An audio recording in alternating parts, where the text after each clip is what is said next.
SR சீரியலுடைய இன்னைக்கு எபிசோடுக்கான promo என்ன அப்படின்றத பார்க்கலாம்.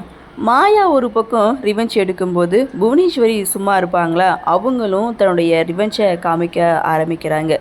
ஒரு பக்கம் தனா ஜீவா இவங்க 2 பேருடைய கன்வர்சேஷன் அப்படின்னு பார்க்கும்போது இங்கே தனா ஜீவா கிட்ட கேட்குறாங்க, நீ சாமி கிட்ட அப்படி என்ன வேண்டிகிட்டு இருக்க அப்படின்ட்டும். ஜீவா சீக்கிரமாக கிடைக்கணும்னு அந்த சாமி கிட்ட கேட்டுட்ருக்கியா?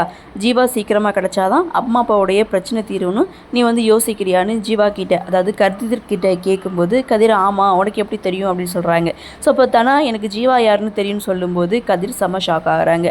அப்படியே சீனை கட் பண்ணால் இங்கே புவனேஸ்வரி அந்த ஹோட்டல் நல்லபடியாக நடக்கக்கூடாது, அந்த ஹோட்டலுக்கு வர்றவங்க எல்லாரும் பயப்படணும், அப்படி ஒரு சம்பவத்தை நம்ம செய்யணும்னு சொல்லி 2 ஆளை ஏற்பாடு பண்ணுறாங்க. புவனேஸ்வரி ஏற்பாடு பண்ண அந்த ஆள் பார்த்திங்கன்னா அந்த ஹோட்டலில் போய் பிரச்சனை பண்ணுறாங்க. ஸோ பிரச்சனை பண்ணுறது மட்டும் இல்லை, அங்கே வேலை செய்கிறவங்க 2 பேரை ஷூட் பண்ணிடுறாங்க.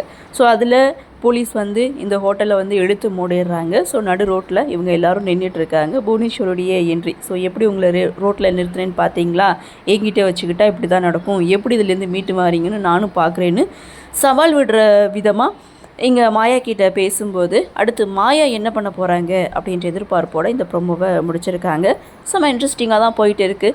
ஸோ வில்லிகள் அடுத்தடுத்த பிரச்சனை பண்ணாலும் அவங்க பார்த்திங்கன்னா தொடர்ந்து எந்த ஒரு கேஸ்லேயோ பிரச்சனையிலையோ சிக்காமல் வெளியில் வந்துட்டுருக்காங்க. ஆனால் இவங்க தான் தொடர்ந்து பிரச்சனையில் மாட்டிகிட்டே இருக்காங்க. சரி பார்க்கலாம் என்ன நடக்குது, என்ன மாதிரியான சுவாரஸ்யத்தோடு கதைகளை நகர்வை கொண்டு வராங்க அப்படின்றத நாமளும் பொறுத்திருந்து பார்க்கலாம்.